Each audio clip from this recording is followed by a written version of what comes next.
Eh, ya sebenarnya materinya sudah pernah saya bagi ya di grup Church Fathers itu, harus sudah saya rekap. Ya, cuma memang kita belum bahas secara khusus. Saya cuma share di grup. Tapi ya ini sudah materi yang lama sebetulnya ya. Tapi belum kita bahas di kelas. Nah, materi yang barunya di buku Sebastian Sprok itu. Ya, nanti kalau sempat kita akan bahas itu. Tapi hari ini kita akan bahas satu tokoh yang terakhir yaitu Saint Isaac the Syrian. Nah, 3 minggu yang lalu kan kita sudah bahas tentang Allah yang kasih. Ya. Bahwa Allah yang kasih itu menciptakan kita manusia supaya manusia itu bisa menjadi serupa dengan Kristus atau serupa dengan Dia. Nah, untuk menjadi serupa dengan Dia atau memenuhi kasih Allah itu, maka Esa itu mengajarkan satu-satunya cara ya untuk mendapat atau memenuhi kasih Allah itu adalah dengan kehidupan solitary atau keheningan. Ya.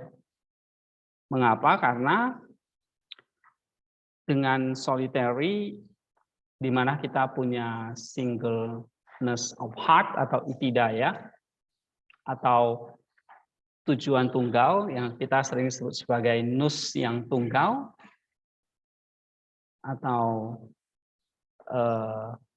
the singleness tadi, itu hanya bisa dicapai kalau di dalam keheningan di mana kita meninggalkan semua hal-hal di luar Allah. Jadi memang benar-benar fokus. Nah, untuk mendapat itu, maka the way of solitary itu yang dipilih. Itulah sebabnya kenapa kok zaman dulu ya, ada kehidupan, ada tradisi, mulai berkembangnya tradisi monastri atau monastik. Karena bagi mereka, konsep hidup monastri itulah yang paling ideal untuk memperoleh nus yang tunggal itu, atau tujuan hidup yang tunggal itu. Nah, tujuan hidup yang tunggal itu adalah mencapai hati yang dipenuhi kasih Allah. Ya, nah untuk mencapai hati yang dipenuhi kasih Allah itu adalah hati itu mesti bersih dari segala dosa. Ya, maka Yesus bilang, sucilah hatimu, maka kamu akan melihat Allah. Nah, kita akan disebut orang yang berbahagia. Ya, orang yang suci hatinya adalah orang yang bisa melihat Allah. Melihat Allah itu berarti melihat kasih Allah. Nah, kasih Allah itulah yang menciptakan kita, sehingga kita kembali kepada kodrat kita yang asli, yaitu di dalam kasih Allah. Nah, kodrat yang asli itu di dalam kasih Allah itu hanya bisa dicapai kalau seseorang itu withdraw himself, ya, supaya dia punya solitude, punya stillness, sehingga dia bisa menggapai itu. Di sini dikatakan kasih Allah yang menciptakan manusia, maka ketika manusia jatuh ke dalam dosa, kasih Allah itu yang bisa menyembuhkan luka-luka manusia karena dosa. Sebab itu ada inkarnasi Kristus. Ini artinya kasih Allah yang jadi daging bukan lagi sekedar firman, tetapi nyata dicurahkan oleh Roh Kudus ke dalam diri manusia yang percaya, dan kemudian dia hidup menarik diri dari dunia atau nafsu dosa, seperti yang kita pelajari, sehingga kasih Allah itu bisa bekerja di dalam batinnya, dan inilah yang melahirkan istilahnya luminous love atau kasih ilahi, ya, kasih terang, haba sapi ya bahasa Syrianya ya, untuk sesamanya. Jadi bukan sekedar natural love, tapi adalah supernatural love. Jadi kalau natural love itu hanya pada manusia dan binatang umumnya, tapi kalau supernatural love ini lahir dari kasih Allah yang bekerja di dalam jiwanya. Nah, itulah sebenarnya the way of solitary itu dipilih supaya manusia itu bisa menyucikan hatinya. Nah, dari situ dia bisa melihat Allah, atau dia melahirkan yang namanya luminous love. Luminous love itu supernatural love atau kasih ilahi, kasih yang terang ya, kasih yang menerangi kita. Nah, ini ada supernatural love. Jadi bukan sekedar natural love yang ada pada manusia umumnya, tetapi memang adalah kasih yang lahir dari Allah. Lahir dari kasih Allah. Oke, ini bahasa dia ya. Nah, luminous love ini artinya dikerjakan oleh Kristus yang kita sebut sebagai kasih Kristus, dan itu dikorbankan atau dianugerahkan kepada kita menjadi kasih yang berkorban, sacrificial love, kepada sesama, bahkan kepada musuh-musuh menurut Saint Isaac. Ini seperti dalam 1 Yohanes 3 ayat 16. Ya, coba kita baca 1 Yohanes 3 ayat 16, apa itu sacrificial love? Kasih yang berkorban. Oke, coba baca 1 Yohanes 3 ayat 16.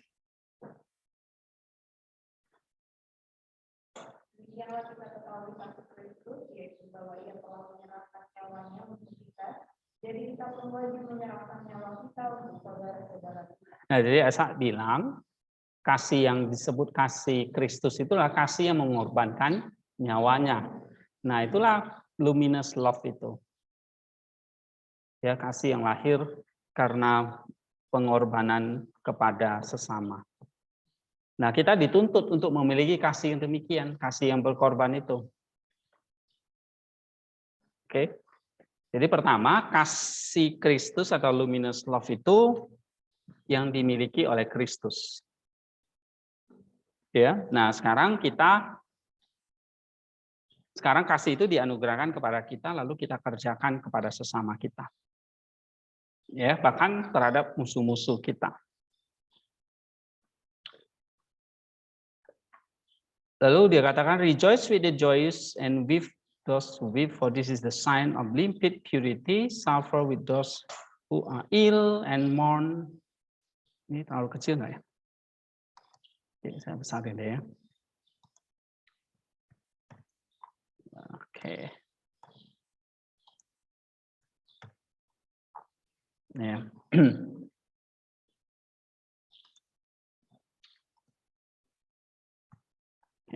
Ini ya, kelihatan? Yep. Suffer with those who are ill and mourn with sinners, with those who repent, rejoice. Nah, kasih yang bagaimana ini kasih yang berkorban ini? But every man's friend, but in your mind remain alone, be a partaker of the suffering of all men, but keep your body distant from all. Rebuke no one, revile no one, not even men who live very wickedly. Spread your cloak over the man who is falling and cover him, and if you cannot take upon yourself in his sin and receive his chastisement in his stead, that at least patiently suffer his shame and do not disgrace him. No, brother, that the reason why we must remain within the door of cell is to be ignorant of the wicked deeds of man, thus seeing all his holy goodness attend to purity of mind. Jadi kita dituntut untuk mengasihi orang, bukan dosanya ya. Kita membenci dosanya, tetapi mengasihi pribadinya. Nah, sehingga untuk mendapatkan luminous love seperti kita perlu solitude dan menarik diri dari dunia supaya hati ini disucikan dan bisa melahirkan luminous love, yaitu kasih Allah yang berkorban bagi sesamanya, sama seperti kasih Kristus yang berkorban bagi kita manusia. Sehingga di sini bagi saya nasa penting ya, bahwa jiwa atau batin hati kita berada dalam ketenangan atau solitary tadi. Supaya kita bisa mencapai yang namanya keheningan batin atau silence, sehingga hati ini bisa disucikan, dan hati yang disucikan oleh Allah inilah bisa melahirkan kasih Allah itu. Nah, kasih Allah itu akan kelihatan ketika kita bisa rejoice with the joyous, weep with those who weep. Ya, bersukacita dengan orang yang bersukacita, menangis bersama dengan yang menangis. Oke, karena ini adalah tanda dari kemurnian. Oke, menderita bersama dengan mereka yang sakit, berdukacita bersama dengan para pendosa, ya, tetapi bersukacita ketika mereka bertobat. Tapi kita berdukacita ketika mereka mengeraskan hatinya. Jadi kita kayak menjadi semacam partaker of the sufferings, mengambil penderitaan dari semua penderitaan. Ya, tetapi kita menjaga diri kita jauh dari dosa. Oke. Nah, Reebok tidak menghakimi, ya, tidak berlaku jahat kepada dia, bahkan memberikan pakaian, ya, berkorban tadi, ya. Nah, jika kamu tidak bisa mengambil memikul dosanya, ya, kamu jangan mempermalukan dia atau menjatuhkan dia, ya. Tapi kita mendoakan dia, bahkan nih dikatakan mourn with sinners, ya, meratapi dosa-dosa dia. Dan kalau kita baca doa-doa seperti ini, ya,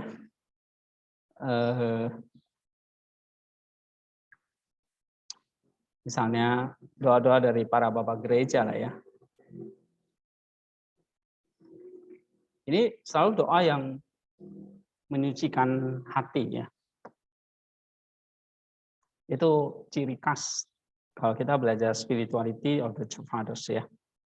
Hati yang disucikan supaya kita punya luminous love itu. Karena ini adalah love yang bukan lahir dalam satu kondisi tertentu, ya. Misalnya kalau natural love itu kan kalau kita baik, ya kita baik sama orang.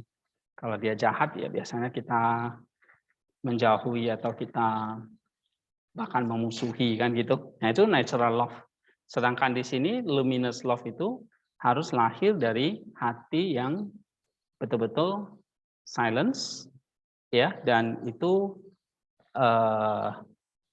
diisi oleh Allah sendiri, ya.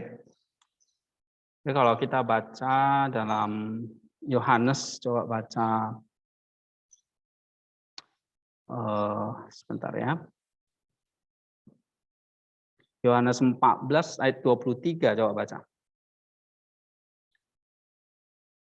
Yohanes 14 ayat 23.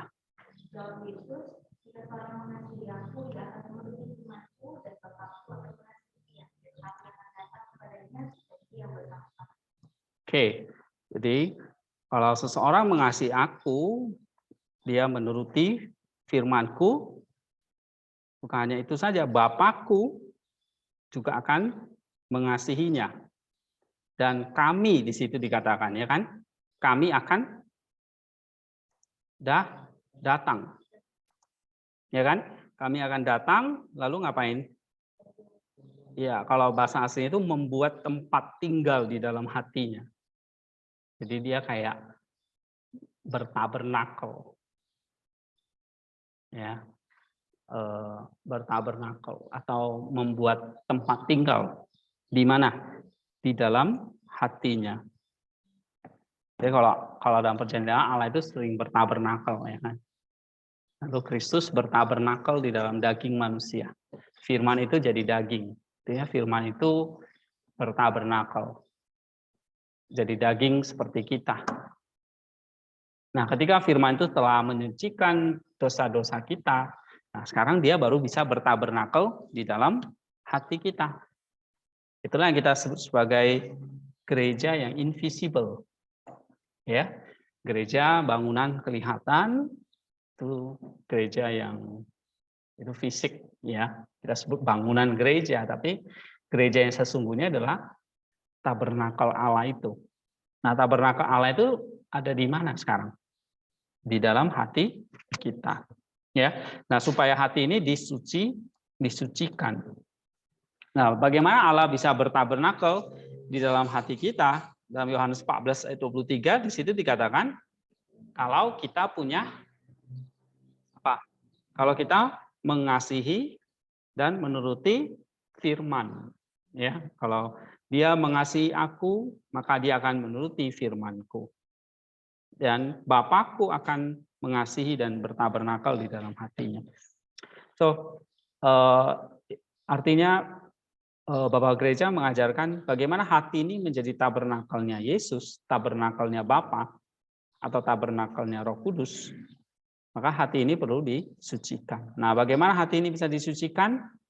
Dengan jalan kita perlu menarik diri dari dunia. Ya, Saint Maximus kan juga mengajarkan ya, seseorang nggak bisa mengasihi Allah atau mengasihi Kristus kalau dia tidak membenci dunia. Ya, artinya kalau dia tidak menarik diri dari dunia. Karena dia tidak bisa mengabdi kepada dua tuan, hanya satu. Nah, kita harus punya menarik diri dari dunia atau yang kita sebut sebagai renunciation, ya. Renunciation itu artinya mengasingkan diri dari segala godaan duniawi. That's very difficult. Nah, ini yang sangat sulit. Ya, semakin kita mau menarik diri, biasanya temptation itu makin banyak. Ya kan? Godaan itu akan semakin kencang. Karena ya iblis itu nggak seneng kalau kita ini mau dekat sama Tuhan atau mau hidup di dalam kesucian, itu pasti kegelapan itu mau menguasai hati kita. Nah, that's why bagaimana nanti kita pelajari di Saint Isaac juga menghadapi temptation atau godaan, cobaan, bahkan juga semacam abandonment, ya, pengabaian dari Tuhan. Atau seperti Tuhan tidak mendengarkan kita atau tidak menolong kita. Ada masa-masa kita mengalami seperti itu. Tapi intinya kembali tadi kita perlu menarik diri dari dunia ini.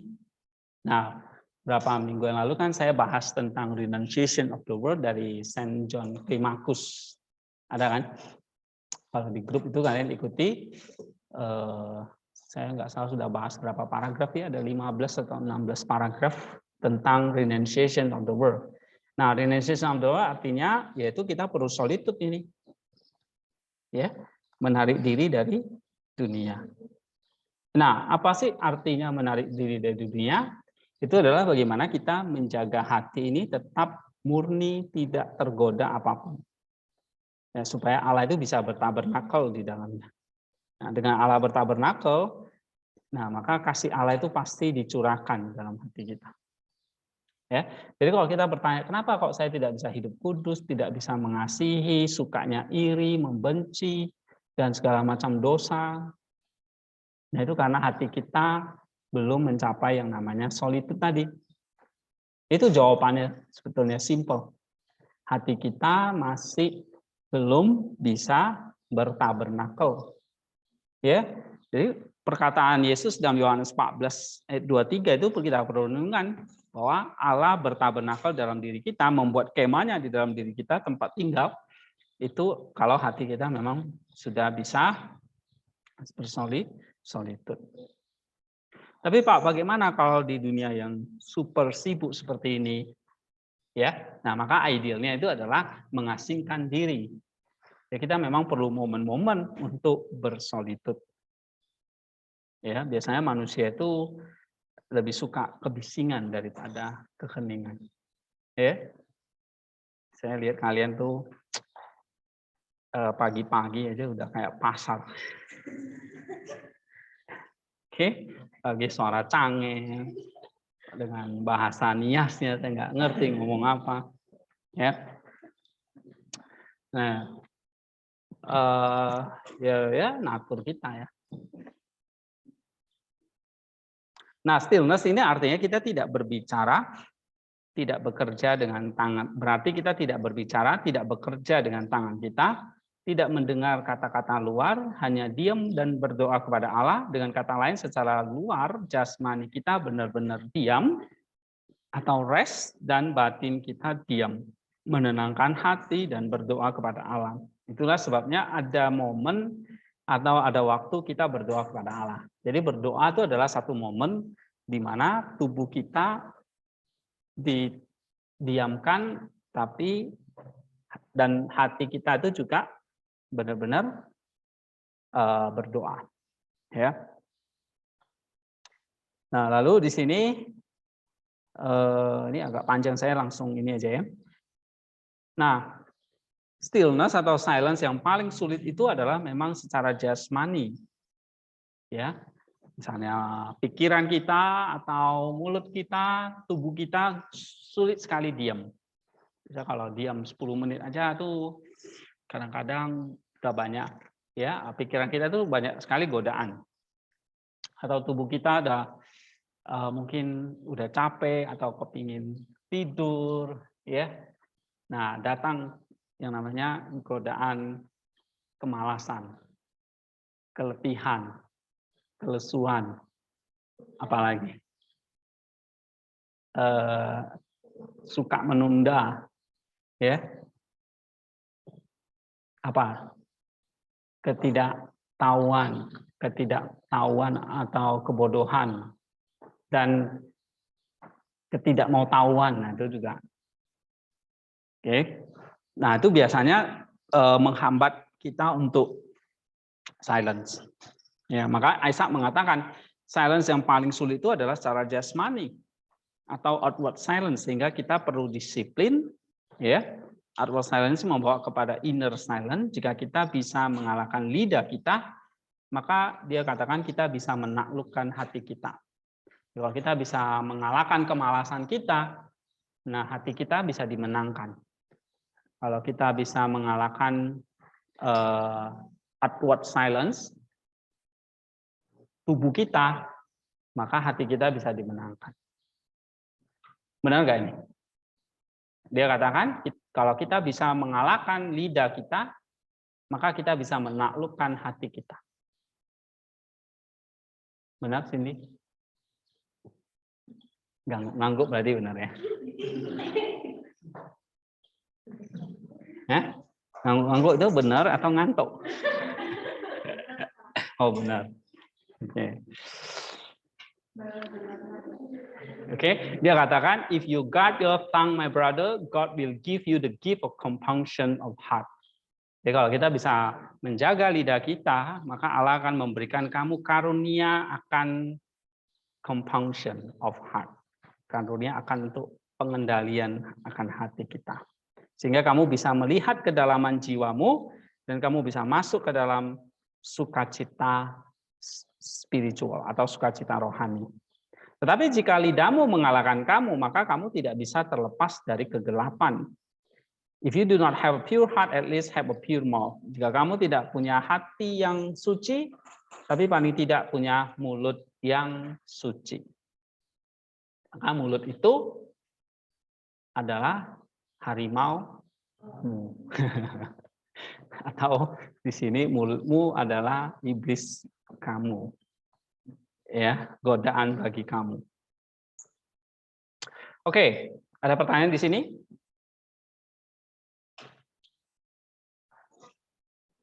Ya. Tadi berusaha untuk jelasin kalau tidak memiliki hati yang bersih, setidaknya mulut yang kudus gitu ya. Ya. Tapi bukankah yang keluar dari mulut itu semua yang berasal dari hati?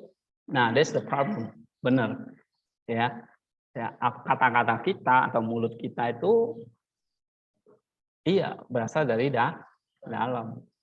Nah, jadi maksudnya Saint Isaac di sini adalah dalam konteks kita untuk duduk diam ya. Jadi bagaimana kita punya bodily rest, ya. Makanya memang kita perlu mencari tempat yang di mana nggak banyak godaan. Misalnya kayak sel doa itu ya, istilahnya sel itu bukan penjara ya, tapi tempat doa secara khusus lah, yang kusuk, yang hening gitu. Saya rasa kalau tempat begini masih oke ya, di ruang doa atau di tempat yang kita bisa bodily rest ya. Nah, itu maksudnya mengendalikan supaya mulut kita nggak tergoda untuk, kalau kumpul sama-sama kan mulut kita tergoda untuk ngobrol ya kan, atau untuk gosip misalnya. Itu, jadi cari tempat yang memang kita bisa mentally bodily rest atau outward silence ya. Ya ini memang paling sulit kalau kita bisa menenangkan tubuh kita, paling tidak kita sudah bisa menaklukkan godaan dari luar itu. Ya. Maka salah satu latihan yang sering diajarkan oleh Bapak Gereja itu adalah Jesus Prayer. Ya. Jesus Prayer itu doa kepada nama Yesus yang membawa kuasa untuk kita masuk ke dalam silence. Ya. setelah masuk ke dalam silence, baru hati kita itu bisa mendengar Allah bertabernakel di situ. Ya. Oke, jadi yang dimaksud oleh ini adalah kita mencari strategi atau tempat supaya kita bisa outward silence ya, atau bodily rest. Kalau kemarin kita pernah pelajari, Peter dan Damaskus itu kan menyarankan ada salah satunya 7 latihan badani, ya. Misalnya supaya bagaimana kalau Pak, saya kadang doa 5 menit aja udah ngantuk-ngantuk misalnya gitu. Nah, mungkin kamu makannya kekenyangan. Nah, misalnya gitu. Ya kan? Makannya kekenyangan gitu. Jadi kamu cepat ngantuk. Nah, makanya dia bilang makan secukupnya. Jangan terlalu kenyang dan jangan terlalu lapar. Misalnya. Ya. Iya betul. Kalau kita makan terlalu kenyang itu biasanya ya, ini jam-jam ngantuk. Ya. Ada banyak teknik ya. Kalian googling aja gimana supaya bisa duduk dengan tenang. Itu tidak gampang. Ya, bahkan mungkin buat 15 menit aja kita kadang-kadang sulit. Karena pikiran kita, mata kita, mulut kita, telinga kita kadang mendengar sesuatu atau kepikiran sesuatu, nah kita udah nggak bisa rest gitu, nggak bisa tenang, nggak bisa silence, ya. Oke, secara tubuh. Nah, belum bicara soal hati ini. Oke, kita lanjut dulu ya. Silence yang outward atau outward silence seperti tangan dan mulut ini akan mendatangkan ketajaman nus atau pikiran batin sehingga kita peka akan kehadiran Allah di dalam hati, dan inilah yang disebut dengan inner silence. Jadi untuk mencapai inner silence kita perlu outward silence, menenangkan tangan dan mulut. Jadi tangannya tidak bekerja, mulutnya tidak berkata-kata, pikirannya fokus kepada kata-kata doa itu. Nah, ini ada satu doa ya selain Jesus Prayer. Saya ingin kalian juga bagaimana dengan tenang mengucapkan doa-doa ini. Ya, misalnya doa sebelum tidur. Nah, ini ada doa kepada Tuhan kita Yesus Kristus. Coba dengan tenang diucapkan. Ingat, tadi adalah untuk mencapai inner silence, di mana anggota tubuh kita itu ditenangkan. Nah, berarti waktu kamu baca ini ya benar-benar fokus baca. Ya, pikiranmu ada di situ. Oke. Mulutmu ada di situ. Tanganmu ada di situ. Nah, sambil misalnya duduk yang tenang, duduk yang sopan, yang nyaman buat kita. Bukan sambil tiduran atau sambil makan snack. Nggak bisa. Ya, nggak ada doa sambil makan gitu. Atau kamu doa sambil ngobrol sama orang.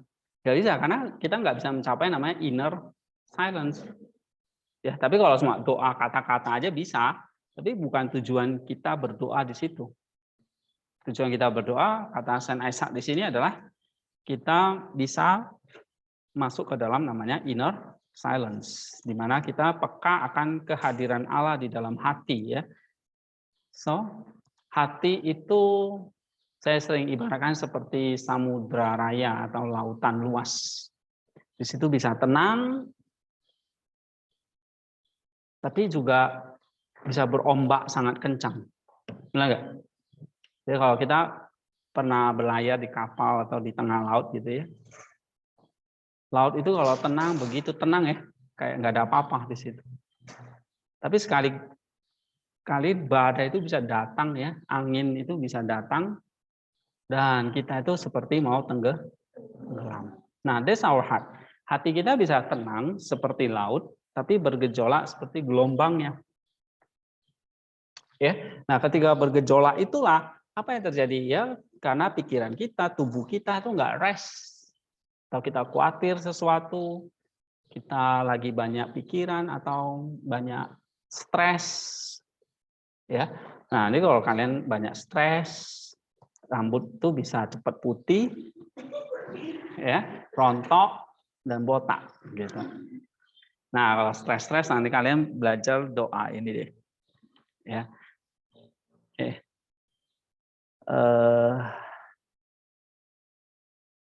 Nah, misalnya, coba kita baca ya, kita praktekin ya, pelan-pelan ya. Ada banyak doa sebetulnya kita bisa pakai ya. Ini kalau kalian mau pakai, ini ada 116 halaman. Ya, 116 halaman kalian bisa doain ini. Coba baca pelan-pelan. Sambil menghayati kata-katanya. Oke. Bodily rest. Your mind fokus kepada kata-kata itu. Lalu coba masukkan ke dalam hati. Ya, inner silence itu berarti apa yang ada dalam pikiran, masukkan ke dalam hati. Ya, coba kita 1, 2, 3. Ya Tuhan Yesus Kristus, Anak Allah, demi bundamu yang terhormat dan malaikat-malaikatmu yang tak bertubuh, nabi dan perintis dan pembaptismu, rasul-rasul yang diilhami Allah, martir-martir yang gemilang dan jaya, bapak-bapak kudus dan pengemban Allah, dan melalui syafaat segenap orang-orang kudus, bebaskanlah aku dari kehadiran roh-roh jahat yang mengepung. Nah, lihat satu pemohonan untuk membebaskan kita dari roh-roh jahat. Nah, waktu kamu baca ini, kamu coba memahami dalam pikiranmu, iya, ada roh-roh jahat ini yang mengepung. Nah, gitu. Ya. Lalu, sungguh Tuhan dan penciptaku yang tidak menginginkan kematian seorang pendosa, tapi agar dia bertobat dan hidup, anugerahkanlah pertobatan juga kepadaku yang malang dan tidak layak. Selamatkanlah aku dari mulut ular yang meracuni, yang mengangga untuk menyantapku dan menyeretku hidup-hidup ke alam maut. Sungguh ya Tuhan penghiburku, yang demi kepentinganku yang hina telah dibalut dalam daging yang dapat rusak, tariklah aku keluar dari kemelaratan dan anugerahkanlah penghiburan kepada jiwaku yang lara. Tanamkanlah dalam hatiku untuk menggenapi perintah-perintah-Mu dan untuk meninggalkan perbuatan-perbuatan jahat dan untuk mendapatkan berkat-berkat-Mu. Karena di dalam Engkau ya Tuhan, aku telah berharap. Selamatkanlah aku. Amin. Nah, ini salah satu doa diucapkan sebelum tidur. Ya, jadi doa kepada Sang Kristus. Nah, ini sekarang kepada Sang Theotokos. Coba kita baca. Ya Bunda Pak, yang suaranya baik. nggak kedengeran, Pak. Apa? Suaranya nggak kedengaran. Pelan sekali. Jangan marah-marah.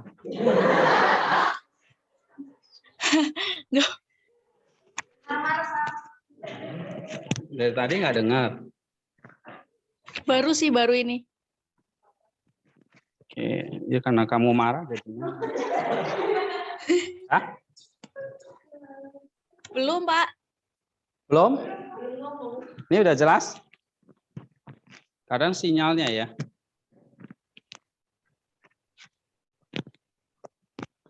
Oke, sudah? Tes. Udah. Ini udah? Masih kecil suaranya nggak. Apa ya masalahnya? Tes. Oh, ini mikrofon bener? Iya. Oke. Tes, udah? Belum. Jimmy kedengaran? Kedengaran. Dengarnya jelas Kak? Jelas. Berarti sinyal kamu, Sar. Jimmy jelas? Jelas loh, jelas. Ini udah jelas belum? Oh, Sarah? sinyalku ya. Iya, iya, jelas. Oke. Nah, coba baca lagi ya. Ya Bunda yang baik dari Raja yang baik, Sang Theotokos Maria yang temurni dan terberkati, curahkanlah belas kasih dari putramu dan Allah kita atas jiwaku yang bernafsu.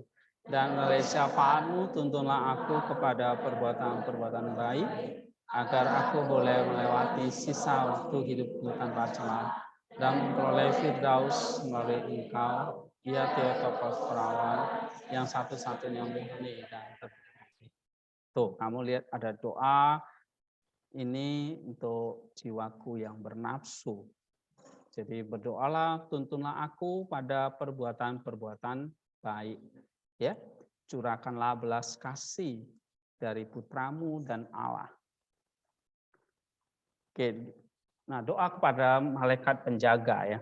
Coba kita baca. Ya malaikat Kristus, penjaga kudusku dan pelindung jiwa dan tubuhku, maafkanlah aku semua yang di dalam aku telah berdosa hari ini, dan lepaskanlah aku dari segala kejahatan musuhku yang melawan, agar aku tidak memurkai Allahku oleh dosa apapun. Berdoalah untukku, seorang hamba yang berdosa dan tidak layak, agar engkau boleh menyatakanku layak akan kebaikan dan belas kasihan dari Tritunggal Maha Kudus, dari Bunda dari Tuhanku Yesus Kristus, dan dari segenap para orang kudus. Amin. Oke, nah ini mungkin doa-doa seperti ini kamu bisa ulangi. Ya, jadi kalau misalnya mau berdoa kepada malaikat seperti ini, kepada Theotokos seperti ini, atau kepada Kristus, ya. Dan ini juga kepada Roh Kudus, dan kalian bisa baca ini kepada, oke, ini dari John Chrysostom ya. Nah, ini doa dari John Chrysostom. Coba kita baca. Ya Tuhan, janganlah mungkirkan hal-hal baik surgawimu dari aku. Ya Tuhan, lepaskanlah aku dari siksaan kekal. Ya Tuhan, jika aku telah berdosa dalam akal atau pikiran, ampunilah aku. Ya Tuhan, lepaskanlah aku dari segala ketidaktahuan, kelupaan, kekecilan hatian, dan ketidakpekaan yang Tuhan, lepaskanlah aku dari setiap pencobaan. Ya Tuhan, terangilah hatiku yang hasrat jahat telah gulitakan. Ya Tuhan, sebagai seorang manusia aku telah berdosa. Tapi Engkau sebagai Allah yang berwelas kasih, ketika melihat kelemahan jiwaku, kasihanilah aku. Ya Tuhan, kirimkan rahmat-Mu bagi pertolonganku, agar aku boleh memuliakan nama-Mu yang kudus. Ya Tuhan Yesus Kristus, tulislah aku hamba-Mu dalam kitab kehidupan, dan karuniakanlah aku sebuah akhir yang baik. Ya Tuhan,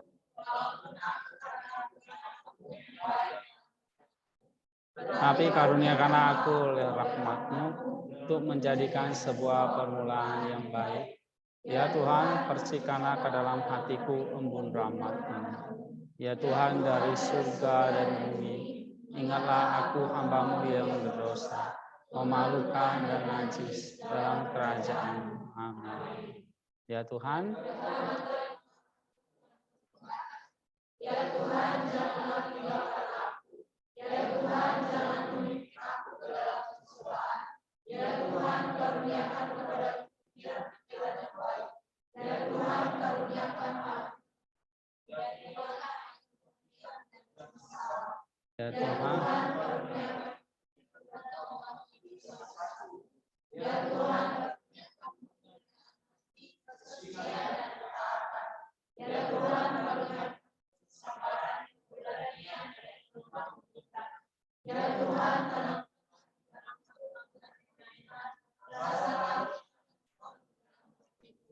ya Tuhan,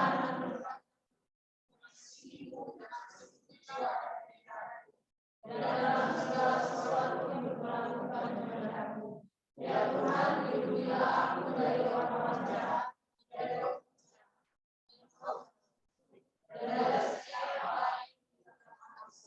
Ya Tuhan, Engkau mengetahui bahwa kehendak-Mu juga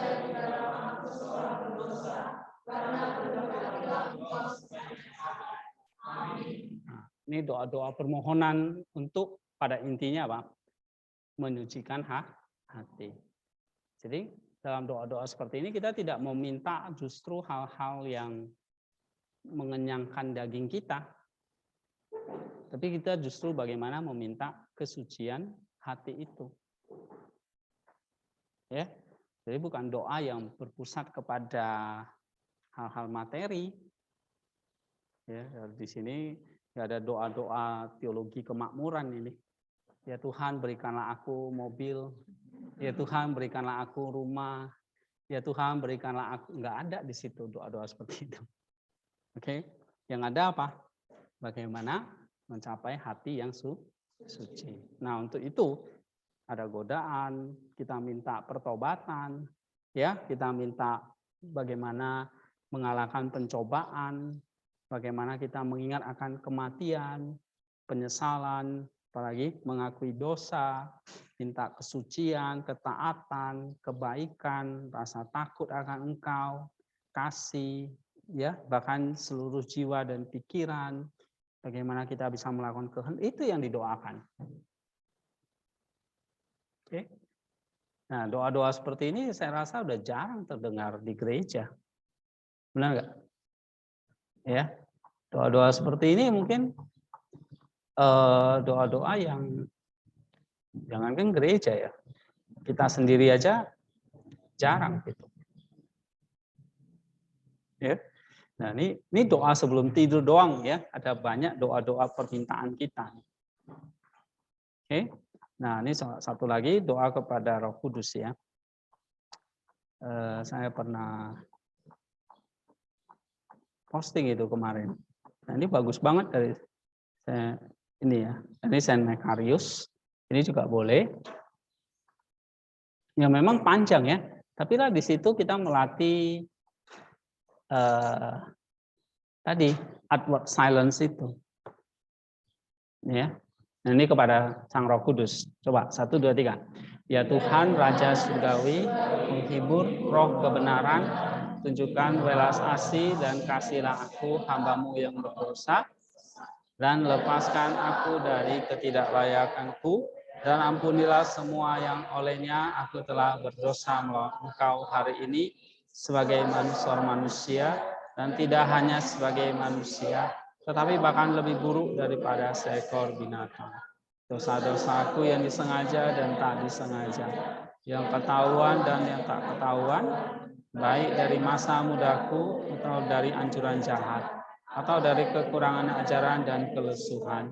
Jika aku telah bersumpah demi nama-Mu, atau menghujatnya dalam pikiranku, membunuh siapapun, atau memfitnah siapapun dalam kemarahanku, atau mendukakan siapapun, ya, atau mendukakan siapapun, atau telah berbohong, atau tidur dengan sia-sia, atau jika seorang pengemis datang padaku dan aku tidak melecehkannya, dan jika aku telah mendukakan saudaraku, atau telah berselisih, atau telah mengutuk siapapun, atau jika aku telah angkuh, atau sombong, atau marah, jika selagi aku berdiri saat berdoa, pikiranku terbelok oleh tipu muslihat dunia ini, atau pikiran-pikiran bejat, jika aku telah makan kebanyakan, atau telah minum berlebihan, atau tertawa dengan sembrono, jika aku telah berpikir jahat, atau melihat keindahan orang lain, dan terluka oleh karenanya dalam hatiku,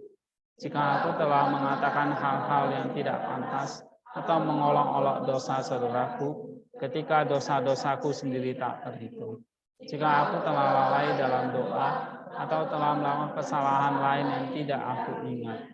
Untuk semuanya ini dan lebih banyak daripada ini yang telah aku lakukan, kasihanilah aku ya baginda penciptaanmu, hamba-Mu yang sayu dan tidak layak, dan lepaskanlah aku dan ampunilah dan maafkanlah aku, karena Engkaulah adalah baik dan pengasih manusia, supaya penuh hawa nafsu, berdosa, dan malang adanya aku boleh berbaring dan tidur dalam damai, dan aku akan menyembah dan menghidupmu, serta memuliakan nama-Mu yang maha terhormat, bersama Sang Bapa dan Putra Tunggalnya, sekarang dan selalu serta sepanjang sekarang.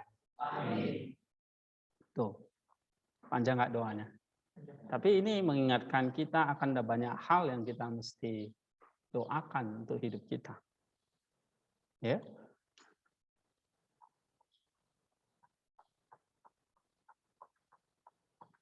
Nah, ini ada doa-doa lagi. Ini dari Saint Antiochus ya dan sebagainya. Oke, kita kembali ke sini ya. Jadi belajar untuk berdoa dengan tubuh kita yang silence supaya bisa mendatangkan hati yang silence. Stillness atau saya ke sini ya. Outward silence seperti mendiamkan indera dan anggota tubuh kita. Nah, ini akan membuat nus atau pikiran kita tidak terganggu dan bisa leluasa bekerja di dalam hati. Ya. Jadi bagaimana bisa mencapai inner silence? Ya, yang kita harus menangkan adalah anggota tubuh kita dulu. Ya. Makanya dalam doa itu sudah ada teksnya ya. Nah, kita tinggal fokus menenangkan indera kita. Bukan lagi fokus kepada kata-kata doa yang kita mesti ciptakan, ya. Tapi anggota tubuh kita yang kita mesti diamkan. Lalu dikatakan hidup kita adalah seperti perjalanan menyatu pada kasih Allah dan tanpa akhir, sebab Allah sendiri itu tanpa batas, dan ini perjalanan naik kepada Allah melalui monastic life, ya, kehidupan silence tadi. Tapi bukan hanya untuk para biarawan-biarawati, tapi ini untuk semua orang. Langkah awal adalah kita perlu membuat semacam covenant dengan Allah, yaitu untuk renounce, ya, menarik diri dari hal-hal duniawi seperti uang, perempuan, pakaian, benda-benda mewah, kumpulan-kumpulan orang atau sosial, berita-berita dan sebagainya. Nah, karena itu seringkali menghambat kita untuk melupakan Tuhan. Ya, karena kita tidak lagi silence. Ya, ingat, Allah hanya bisa ditemui di dalam hati yang memang siap untuk bertemu dengan Dia. Ya, Allah itu ada di mana? Yohanes 14:23 mengatakan ada dalam hatimu. Nah, kalau kita nggak bisa masuk ke dalam hati ini, ya kita nggak akan jumpa dengan Dia. Nah, oleh sebab itu dia menyarankan kita buat semacam perjanjian dengan Allah. Ya. Nah, ini kalau kita baca John Climacus, yaitu dia kasih langkah-langkahnya itu lebih detail ya. Ya, ini memang satu kehidupan monastic life ya. Yang nggak gampang sih. Misalnya menarik diri dari uang. Ini susah sekali kalau pikiran kita sudah dipenuhi dengan uang. Ya. Atau pakaian, perempuan, benda-benda mewah, ya, ini biasanya kalau perempuan ini laki-laki, benda-benda mewah ini biasanya perempuan nih, pakaian, ya, kumpulan-kumpulan orang sosial ini siapa aja bisa, berita-berita dan sebagainya.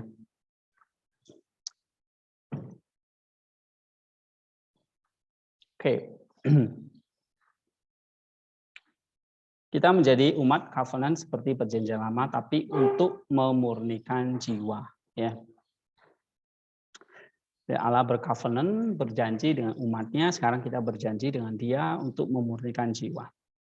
Nah, covenant life atau kehidupan perjanjian itu, covenant life, ya, adalah satu jalan monastic life, yaitu kemartiran yang tidak nampak untuk mencapai pengudusan seperti memikul salib mengikuti jalan Kristus yang disalib dan pada akhirnya naik kepada Allah sama seperti Kristus naik kepada Bapa setelah penyaliban dan kebangkitannya. Jadi waktu kita sudah disalib dan bangkit, maka sekarang adalah naik kepada Allah. Jadi monastic life itu satu pendakian atau satu tangga naik kepada Tuhan. Ya. Jadi hidup kita berpartisipasi dalam jalan Kristus, yaitu memikul salib dan naik kepada Allah. Nah, itulah yang disebut sebagai covenant life. Jadi kalau dalam PL, umat perjanjian lama itu bangsa Israel mengikat janji dalam hukum Taurat, ya. Nah, sekarang kita covenant life mengikat janji di dalam penyalipan dan kenaikan kepada Allah.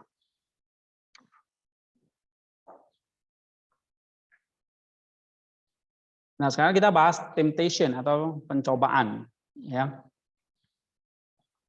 Ada satu kutipan yang menarik dari Saint Isaac, ya, bahwa God does not grant a great gift without a great trial. Jadi Allah tidak akan memberikan kita karunia yang besar tanpa pencobaan yang besar. Artinya kita tidak bisa mencapai spiritual perfection kalau kita mengabaikan aspek-aspek hidup kita yang negatif. Ya. Nah, seorang asketik itu nggak pernah lepas dari namanya penderitaan oleh dosa atau pencobaan-pencobaan. Nah, kita dalam Alkitab kan juga menemukan ya bagaimana Daud dicobai, Abraham, Musa, ya tokoh-tokoh dalam Perjanjian Lama ya.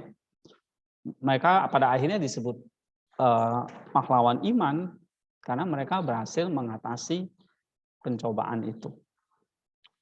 Ya. Nah, di dalam Alkitab kita menemukan beberapa jenis pencobaan yang di dalamnya terlibat 3 pribadi. Ya, ada Allah, manusia, dan iblis. Nah, Allah mencobai Abraham untuk menguji imannya. Lalu Allah menguji orang-orang pilihannya di perapian penderitaan. Jadi ada pencobaan dari Allah. Ya, Allah juga mencobai hati dan kendali manusia. Dia menyelidiki semua bagian perut. Lalu iblis, ini pencobaan dari iblis. Dia menggoda Adam dan Hawa, mendesak mereka untuk makan dari pohon pengetahuan. Iblis juga menggoda Yesus di padang gurun ya waktu Yesus berpuasa. Ada juga jenis godaan ketiga dari manusia itu sendiri, yaitu ketika manusia mencobai Allah di dalam ketidakpercayaan mereka. Seperti orang Israel mencobai Allah, atau orang Farisi dan Herodian mencobai Yesus, atau Ananias dan Safira ya dalam Kisah Rasul itu mencobai Roh Kudus. Jadi akhirnya ada pencobaan yang memang dari Allah, dari iblis, dan juga dari manusia. Oke, nah tapi Esa mengatakan ada keempat nih, pencobaan keempat, yaitu manusia dicobain ketika ia dikuasai oleh nafsunya sendiri. Nah, saya Esa berbicara tentang 2 jenis pencobaan, yang pertama datang dari Allah, yang kedua datang dari iblis. Yang datang dari Allah ini adalah pertanyaan tentang pengalaman yang diperlukan untuk mencapai pengetahuan tentang Allah. Jadi pencobaan dari Allah itu adalah untuk meningkatkan pengetahuan kita akan Dia. Yang kedua tentang apa yang harus ditakuti, ini pencobaan dari iblis. Ini yang harus kita hindari. Ya. Nah, saya ditanya bagaimana kata-kata Kristus, berdoalah agar kamu tidak masuk ke dalam pencobaan. Ini cocok dengan nasihat Kristus sendiri yang terus-menerus menanggung pencobaan dan kesengsaraan. Cobaan-cobaan yang datang dari Allah itu menyembuhkan penyakit jiwa. Dengan menanggung pencobaan, seseorang didekatkan kepada Allah dan imannya dikuatkan. Sementara kalau pencobaan dari iblis, maka kita makin terjerat oleh hawa nafsu dan menjauh dari Allah. Oke, jadi ada 2 pencobaan, yaitu dari iblis dan dari Allah. Kalau asalnya dari Allah itu adalah untuk mencapai pengetahuan tentang Dia, memperoleh karunia yang lebih besar. Tapi kalau dari iblis kita harus menghindari karena ini menjerat kita dan menjauhi kita dari Allah. Oke, ada pertanyaan? Ada ya? Nah, pencobaan diizinkan oleh Tuhan agar di tengah-tengahnya seseorang dapat merasakan kedekatan pada Tuhan dan pemeliharaannya. Ketika seseorang menaruh harapannya dengan teguh kepada Dia, maka Tuhan akan mengirimkan cobaan untuk mendekatkannya. Sehingga memang ketika kita mau semakin dekat kepada Tuhan, maka godaan itu semakin besar datang kepada kita. Oke, ini pencobaan diizinkan oleh Tuhan. Semakin dekat seseorang kepada Tuhan, semakin tinggi intensitas pencobaan ini. Ya, dan ini seperti hukum kehidupan spiritual. Ya, makanya kita makin lama belajar tentang Tuhan, tentang spiritualitas, kita bisa jatuh di dalam satu pencobaan di mana kita mungkin kita makin sombong, makin tahu tentang Allah, bukan makin rendah hati. Nah, ini satu pencobaan, ya. Selama kita sedang dalam perjalanan menuju kota kerajaan dan sedang mendekati kota Allah, biarlah ini menjadi petunjuk jalan bagi kita, kekuatan pencobaan yang kita hadapi. Semakin dekat kita menarik diri dan maju, semakin banyak godaan berlipat ganda terhadap kita. Ya, ini kayak hukum spiritual ya. Setiap kali kita melihat dalam jiwa kita berbagai godaan dan semakin intens, ketahuilah saat itu jiwa kita sebenarnya diam-diam memasuki tingkat baru yang lebih tinggi, dan rahmat itu telah ditambahkan pada kita dalam keadaan di mana kita ditemukan. Karena Allah menuntun jiwa ke dalam penderitaan pencobaan yang sebanding dengan keagungan rahmat yang dianugerahkannya kepada kita. Nah, di sini kabar baiknya adalah kalau kita makin menderita dalam pencobaan, maka dia tidak pernah meninggalkan kita sendirian. Ini sebanding dengan anugerah yang diberikan kepada kita. Jadi menurut saya Aisyah, makin besar godaan, makin besar karunia Tuhan, gitu. Ya. Nah, setiap cobaan itu baik dari Allah, iblis, sesama, hawa nafsu, ya. Ini berguna mendekatkan diri kita pada Allah, asal memang kita menggantungkan harapan kita padanya. Aisyah menekankan bahwa Allah tidak mengirimkan kepada kita pencobaan yang melebihi kemampuan kita untuk menanggungnya. Dia selalu menyesuaikan kekuatan dan kuantitasnya sesuai dengan kapasitas kita menanggungnya. Tetapi jika seseorang tidak mampu menanggung pencobaan dan penderitaan besar, dia juga tidak akan dapat menerima karunia besar. Ini adalah hukum lain dari kehidupan rohani. Jika jiwa seseorang memiliki kelemahan dan tidak memiliki kekuatan yang cukup untuk pencobaan yang besar, dan karena itu dia meminta untuk tidak masuk ke dalamnya dan Allah mengindahkan ini, maka ketahuilah dengan pasti sejauh jiwa tidak cukup untuk pencobaan besar, dalam ukuran yang sama tidak cukup untuk karunia yang besar. Dan sejauh pencobaan-pencobaan besar dicegah, memasuki jiwa pada tingkat yang sama, karunia-karunia besar ditahan darinya. Jadi kalau kita tidak bisa menghadapi cobaan yang besar, tidak ada karunia besar yang kita terima.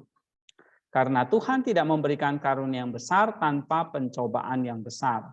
Dalam kebijaksanaan yang berada di luar pemahaman kita, Allah telah menetapkan bahwa karunia-karunia yang dianugerahkan sebanding dengan pencobaan yang kita hadapi. Maka pencobaan sebanding dengan karunia dari Tuhan. Ini hukum spiritual kita ya. Jadi kita tidak boleh menyerah pada setiap situasi yang sangat sulit sekalipun. Yang harus kita takutkan adalah kita melupakan karunia Tuhan ketika kita menghadapi kesulitan. Nah, ini yang gawatnya. Ketika kita menghadapi kesulitan atau pencobaan, kita lupa bahwa ada karunia Tuhan. Padahal semakin besar kesulitan, semakin besar karunia dari Allah. Pada saat yang sama, Aisyah mengklaim Tuhan tidak akan mengirimkan godaan cobaan besar kepada seseorang jika atau kecuali Allah telah mempersiapkan rahmat ilahi untuk kita menanggungnya. Dalam kombinasi pencobaan dan kasih karunia ada dinamika kita jatuh bangun. Kita yang sungguh-sungguh mengasihi Tuhan membuktikan kasih kita dengan menanggung pencobaan dan dikuatkan dalam kasih. Maka Yesus mengatakan kalau kamu mengasihi aku, kamu menuruti perintahku. Nah, menuruti perintah ini adalah satu tantangan di mana ada banyak pencobaan di situ. Ya kan? Nggak gampang kita belajar taat, menaati perintah Tuhan karena di situ ada banyak godaan untuk tidak taat. Benar nggak? Ya, ada banyak pencobaan. Nah, maka kasih itu sebetulnya adalah kemenangan kita atas pencobaan. Jadi kalau kita bisa menaati Tuhan atau kita bisa mengasihi Tuhan, itu karena kita menang atas cobaan. Nah, kalau kita menang atas cobaan, berarti kita memang mengalami kasih karunia Tuhan. Karena kita nggak bisa melewati pencobaan itu kalau hanya mengandalkan kekuatan diri kita sendiri. tetapi mengandalkan apa? Kasih karunia Tuhan atau anugerah Tuhan.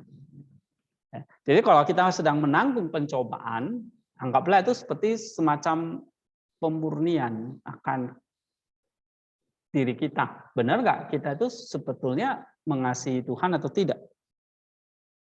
Ya, jadi kalau kita sedang dimurnikan atau sedang dicobain, nah kita jangan lupa bahwa ini ada karunia Tuhan yang kalau kita pakai, maka itu akan menghasilkan kemenangan, yaitu ketaatan kita dan kasih kita.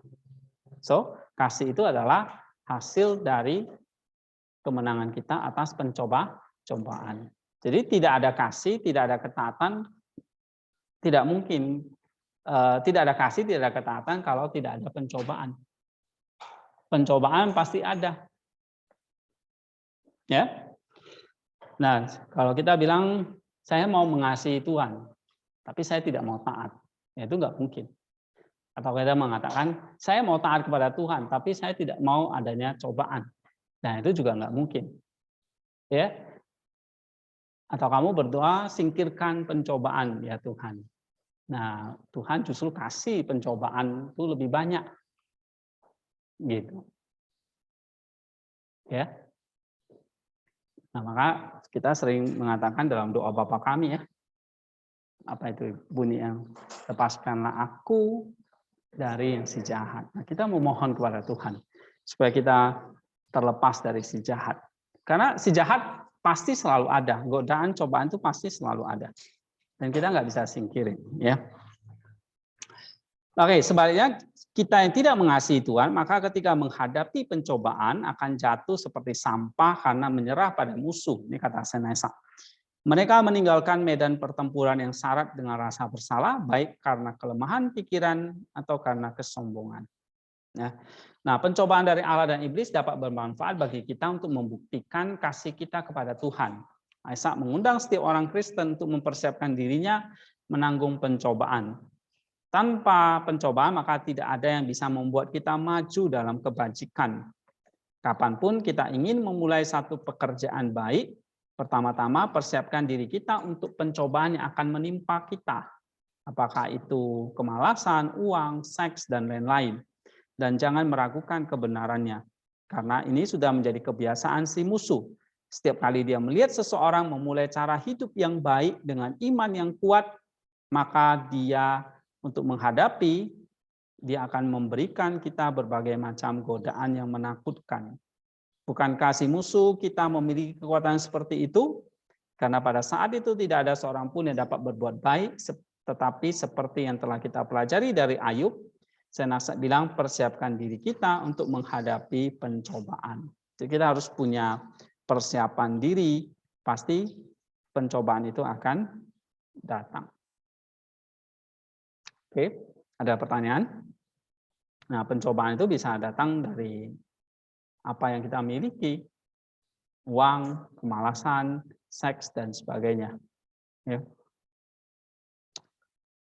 Oke, nah kita masuk ke experience of abandonment. Ini satu pencobaan yang juga berbahaya.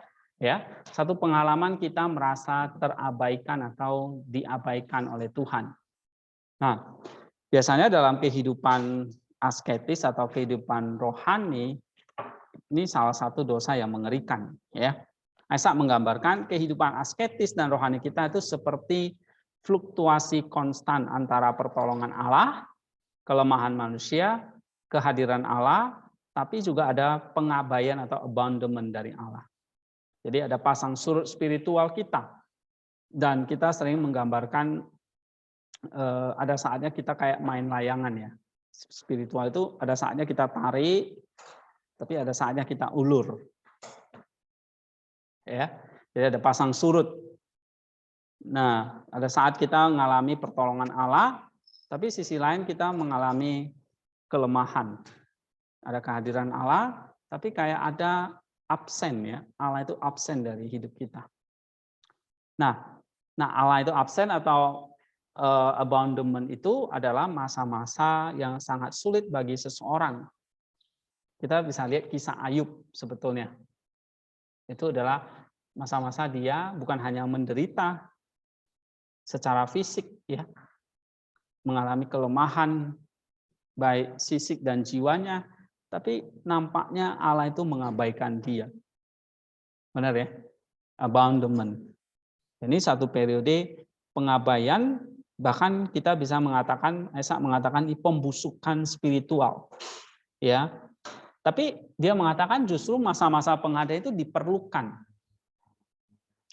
Ibarat kalau kita main layang ya, kita tarik terus, gimana itu layang itu? Putus benangnya kan. Nah, lama-lama kita harus ulur ya kan. Biarin layang itu menjauh dari kita. Tapi kalau kita ulur terus, leong kan. Layangnya terbang kemana nggak? Orang harus tertarik lagi. Nah, waktu kita tarik, Allah itu nampaknya hadir dekat sama kita. Tapi waktu kita lepasin, kayaknya kita jatuh lagi dalam dosa. Atau jatuh dalam kelemahan kita. Nah, di saat-saat kita diabaikan, ada mengalami pembusukan, ini adalah justru hal-hal yang kita perlu alami sebagai seorang yang mengalami satu kehidupan asketik ya. Nah, periode pengabaian dan pembusukan spiritual ini diperlukan bagi seseorang supaya ia dapat merasakan ketidakberdayaan. Ya, supaya memang kita helpless gitu ya, tidak berdaya. Dan ketergantungan kita kepada Allah. Tapi ingat bahwa pengabaian atau abandonment, ya bahasa Syrianya mestapkanuta ya. Ini bukanlah Tuhan menarik diri dari seseorang, tapi abandonment ini adalah seperti perasaan subjektif kita ya, bahwa Allah itu tidak hadir. Padahal Allah itu ya nggak pernah tidak hadir dalam hidup kita. Dia adalah Allah yang maha hadir. Nah, ini perasaan subjektif kita tentang ketidakhadiran Allah. Kita tidak benar-benar dilupakan Allah, tetapi Allah meninggalkan kita sendirian dengan kenyataan yang mengelilinginya. Nah, Anthony the Great dibiarkan sendirian selama berhari-hari. Ini ada satu pengalaman menarik dari dia ya. Dia berjuang berhari-hari, tapi nampaknya dia nggak bisa berhasil mengatasi melawan iblis. Sampai dia benar-benar lelah, lalu dia protes sama Tuhan. Nah, lalu Tuhan menampakkan diri padanya dalam wujud sinar cahaya, lalu bertanya, di mana kamu Anthony? Lalu Anthony bertanya, mengapa engkau tidak datang pada awalnya untuk menghentikan penderitaanku? Lalu Tuhan itu menjawab, aku di sini Anthony, tetapi aku menunggu untuk melihatmu berjuang. Jadi nampaknya Tuhan memang sengaja ingin melihat perjuangan kita. Ya. Nah, ini adalah kehendak Tuhan bahwa melalui pengalaman ditinggalkan, seseorang dapat memperoleh kemenangannya sendiri dan akhirnya menjadi layak bagi Tuhan. Sejak kejatuhan Adam, ini ada yang sudah mengalami abandonment di sini? Oke. Udah diabaikan sama orang tua? Oke. Sejak kejatuhan Adam, abandonment telah menjadi pengalaman yang umum bagi seluruh umat manusia, baik yang percaya maupun yang tidak percaya. Namun bagi orang percaya, ini adalah pengalaman ketidakhadiran sementara Allah dan memberi tempat pada perasaan kehadiran yang intens. Kalau kita ingat kejadian dalam kejatuhan Adam itu, Adam diusir dari Taman Eden. Nah, manusia itu diabaikan. Ya, bagi seorang tidak percaya, katakanlah ateis, itu adalah pengalaman ketidakhadiran yang konstan dari Allah dan tidak dapat diperbaiki. Seorang ateis menganggap ketidakhadiran Allah sebagai satu penderitaan yang sangat kuat dan menyakitkan seperti pengalaman Ayub. Ya, dia tidak bisa mengatasi ketidakhadiran Allah. Meski dalam benaknya ia tahu bahwa Allah tidak melupakannya, jiwa dan hatinya haus akan pengalaman sadar tentang kehadiran Allah. Ini seperti pengalaman pemazmur ya. Kehidupan di dalam Allah disertai dengan perasaan hadir Allah. Dan ketika perasaan kehadiran Allah itu benar-benar hilang, maka seorang yang percaya tidak dapat menemukan ketenangan sampai ia kembali mendapatkan perasaan itu. Nah, kalau kita baca Mazmur-Mazmur, kita bisa mendapatkan satu perasaan Allah itu seolah-olah tidak datang atau tidak hadir menolong gitu ya, atau membiarkan kita orang yang benar itu diperlakukan secara tidak adil, sedangkan orang-orang tidak benar, orang-orang fasik itu justru mendapat keuntungan atau manfaat. Nah, seolah-olah Allah itu membiarkan. Nah, ini adalah satu perasaan di mana ada semacam kehilangan, kita kehilangan Allah seperti itu. Ya, seolah Allah itu memang tidak hadir di dalam hidup kita. Nah, pernah kita mengalami perasaan atau momen-momen seperti itu nggak?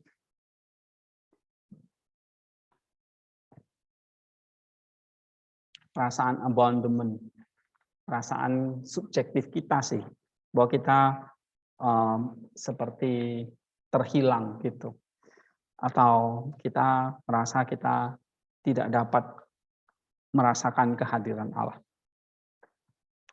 Oke, saya bilang ini adalah momen yang kita perlu hadapi. Ya, kehidupan spiritual yang sehat adalah kehidupan yang tidak pernah sakit. Ya, jadi kalau dikatakan, apakah tubuhmu sehat? Ya kalau benar-benar dicek dokter, ya nggak ada yang sehat di sini. Ya, benar nggak? Rambutmu putih, nah itu udah nggak sehat. Atau rambutmu rontok, ya kan? Oh, berarti kalau kamu ke dokter, kamu akan dikasih obat anti rontok gitu. Iya, sampo. Itu hanya rambut ya. Itu penyakitnya banyak kan kalau rambut. Belum matamu, jantungmu, telingamu yang nggak pernah kamu bersihin misalnya. Kita nampak hidup sehat, tapi sebetulnya kita sedang sakit. Nah, sama dalam kehidupan spiritual juga. Kita nampaknya kita baik-baik saja, tapi sebetulnya kita mungkin sedang mengalami kehidupan yang abandonment atau sedang dalam satu masa kita jauh dari Allah. That's okay. Ya, kata Saint Isaac. Oke. Abandonment menurut Saint Isaac ini adalah tahap kritis dari perkembangan spiritual seseorang, di mana sikap seseorang terhadap Tuhan diuji dengan cara yang sangat mendalam.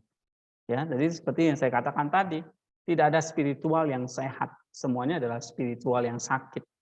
Tapi di balik spiritual yang sakit itu kita mendapatkan satu spiritual yang sehat. Jangan terbalik, ya. Spiritual yang mengalami abandonment adalah spiritual yang sehat. Nah, bagi orang Kristen manapun, pengalaman ditinggalkan hanya memiliki dua kemungkinan hasil, yaitu pertama, pertumbuhan iman dan semakin dekat kepada Tuhan, atau yang kedua, kehancuran iman dan kehilangan Tuhan. Nah, dengan demikian, Saint Isaac memperingatkan kita agar tidak mengutuk Tuhan selama periode abandonment. Ya, jangan seperti kisah Ayub, istrinya mengutuk Allah. Ya. Nah, itulah sebabnya abandonment ini adalah periode kita tidak boleh menyerah pada iman kita. Ya, jangan menyerah pada godaan yang dapat menyebabkan hilangnya iman. Ketika kita kehilangan kasih karunia, kata Isaac, maka kepercayaan kepada Allah dan cara berpikir yang benar tentang pemeliharaan Tuhan itu akan ditinggalkan, dan kita bisa sampai pada kesimpulan bahwa Allah tidak ada lagi bagi kita. Nah, ini yang berbahaya, ya. Tapi alih-alih kita marah pada Allah, kita harus mengingatkan diri kita sendiri tentang pemeliharaan Allah yang baik dan menenangkan diri kita. Jadi di balik abandonment kita ingat ya bahwa ada God's providence, ada pemeliharaan Allah yang baik melalui kasih karunia Dia. Nah, salah satu yang sering kita dengar adalah pengucapan syukur. Ya, Paulus mengatakan mengucap syukur dalam segala sesuatu. Nah, di dalam masa abandonment ini kita mengucap syukur, mengingat pertolongan dan pemeliharaan Tuhan. Lalu perasaan ditinggalkan ini memang terjadi karena berbagai alasan atau penyebab, ya. Misalnya penyebabnya adalah kelalaian atau kurangnya kesabaran kita, bahkan juga karena kesombongan kita. Ya, dalam hal ini abandonment muncul sebagai keputusasaan yang kata Saint Isaac seperti neraka di bumi. Perasaan ditinggalkan juga dapat menguasai kita karena alasan-alasan yang tidak bergantung pada Allah sama sekali. Ini kesombongan. Secara khusus periode abandonment, depresi, kegelapan, keputusasaan bisa menyelimuti hidup kita seperti pengalaman Saint Isaac sendiri. dia seorang pertapa yang hidup dalam keheningan. Dalam hal ini alasannya bahwa pemeliharaan Allah tidak terjangkau di dalam pikiran kita. Saint Isaac berkata bahwa janganlah kita gelisah ketika kita ditemukan dalam kegelapan. Jadi kalau dia seorang pertapa, seringkali ada masa-masa gelap, depresi, putus asa, ada pikiran-pikiran, ngapain ya aku berdoa, ngapain ya aku asketis, ngapain ya aku menjauhkan diri dari dunia, untuk apa? Nah, itu adalah masa-masa abandonment. Ya, masa-masa apa yang kita kerjakan itu nampaknya sesuatu yang gelap atau sia-sia. Saya rasa ini semua orang pernah ngalami. Ya, untuk apa ya saya belajar ini, untuk apa saya berdoa dan sebagainya.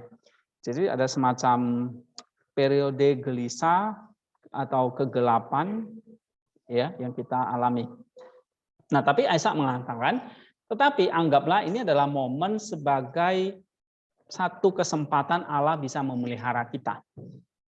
Jadi abandonment dilihat dari sisi positifnya adalah ini satu pintu yang terbuka di mana Allah itu bisa datang memelihara kita dengan kasih karunia-Nya. Ya. Jadi tidak ada terang yang menyinari kalau tidak ada kegelapan. Ya. Nah, kegelapannya itu misalnya yang dialami hati kita nih atau hidup kita. Nah, ini satu kesempatan Allah datang memberi terangnya. Ya, oleh karena itu ini adalah pekerjaan pemeliharaan Tuhan. Karena satu alasan hanya Tuhan yang tahu. Kadang-kadang jiwa kita tercekik dan seolah di tengah ombak. Dan apakah kita membaca kitab suci, melakukan ibadah, mendekati apapun, kita kayak menerima kegelapan di atas kegelapan. Ketika kita meninggalkan doa, atau kita tidak berdoa lagi, bahkan tidak bisa mendekati doa itu. Ada yang sudah mengatakan, Pak, saya sudah nggak bisa berdoa. Ya, bukan karena saya ngalami abandonment, tapi saya ngalami malas. Nah, kalau ngalami malas itu godaan.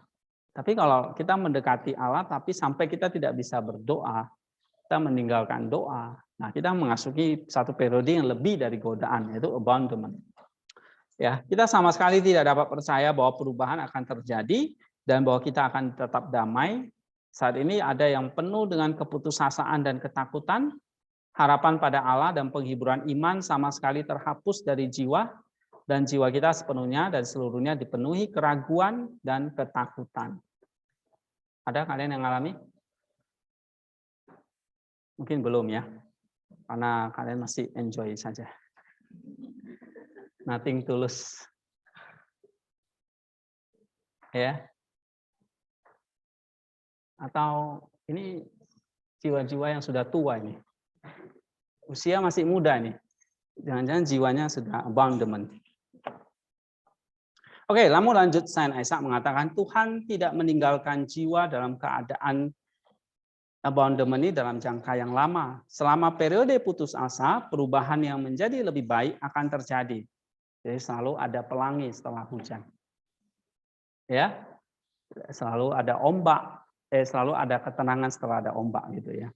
Mereka yang dicobai oleh gelombang dan ombak saat itu mengetahui akan pengalaman perubahan yang mengikuti setelah selesai. Jadi kita nggak bisa tahu laut yang tenang itu kalau memang laut itu tidak ada ombaknya gitu. Ada ombak yang tenang gitu berarti ini ada ombak yang gelombang yang mengerikan. Ya, tapi kita bisa tahu nih laut yang tenang ketika ombak itu selesai. Tuhan tidak meninggalkan jiwa dalam hal-hal sepanjang hari karena jika tidak dia akan binasa terasing dari harapan, tetapi dia dengan cepat akan memberinya jalan keluar. Apa yang harus kita lakukan selama periode abandonment dan kegelapan ini? Nah, Saint Isaac menasihat kita tetap berdoa sampai berlalu. Nah, ini kuncinya. Yaitu tetap berdoa sampai masa kegelapan ini berlalu. Jadi dia katakan gini, selama masa pencobaan ini ketika kita digelapkan, kita harus sujud dalam doa dan tidak bangun sampai kekuatan itu datang kepada kita dari surga dan cahaya yang akan menopang hatinya dalam iman yang tidak diragukan lagi. Ya, jadi tetap berdoa sampai berlalu. Oke, ada pertanyaan? Nah, kemudian dia katakan bagaimana kita menghadapi masa abandonment, ini bisa juga mengingat semangat awal kita. Ya, mengingat semangat awal kita dan tahun-tahun awal kehidupan rohani kita. Kemudian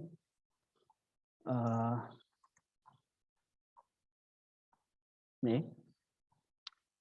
bisa juga membaca bapak-bapak gereja, ini menolong kita menghadapi masa-masa ditinggalkan Allah. Ya, kamu baca Filokalia atau kamu baca The Spiritual Journey dari Padang Rumput Rohani.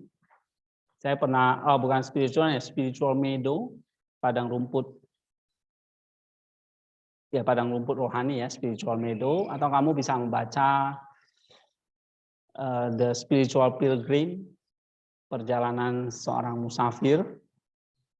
Ya, atau kamu bisa baca Filokalia dan banyak sekali buku-buku bapak-bapak gereja. Nah, ini bisa menolong kita menghadapi masa-masa abandonment. Pembacaan kitab suci atau Keriana, istilah bahasa Syria yang mengacu pada Alkitab dan bapak gereja, menghilangkan keputusasaan dan kegelapan dari jiwa. Akan tetapi, perasaan ditinggalkan dan putus asa mungkin begitu parah sehingga kita tidak dapat menemukan kekuatan dalam diri kita sendiri untuk membaca kitab suci atau berdoa. Dalam keadaan seperti ini, Isaac menawarkan rekomendasi berikut. So, abandonment bisa membuat kita merasa depresi ya. Nah, caranya jika kita tidak memiliki kekuatan untuk menguasai diri dalam sujud, dalam doa, dalam baca, misalnya dalam baca tadi, maka bungkus kepala kita dengan jubah kita dan tidurlah sampai saat kegelapan ini berlalu dari kita. Udah, kamu rest. Bungkus kepalamu dengan jubah kita, tidur sampai kegelapan ini berlalu. Tetapi jangan tinggalkan tempat tinggal kita. Pencobaan ini menimpa mereka, terutama yang ingin menjalani hidup mereka dengan disiplin pikiran, dan yang sepanjang perjalanan mereka mencari penghiburan iman. Karena alasan inilah rasa sakit dan kesulitan terbesar mereka adalah saat-saat gelap ketika pikiran menjadi bimbang dan gelap. Dan penghujatan mengikuti dengan keras atas ini. Kadang-kadang orang-orang itu diliputi oleh keraguan dalam kebangkitan, oleh hal-hal lain yang tidak perlu kita bicarakan. Banyak kita telah mengalami semua hal ini dan kita telah menulis perjuangan ini untuk kenyamanan banyak orang.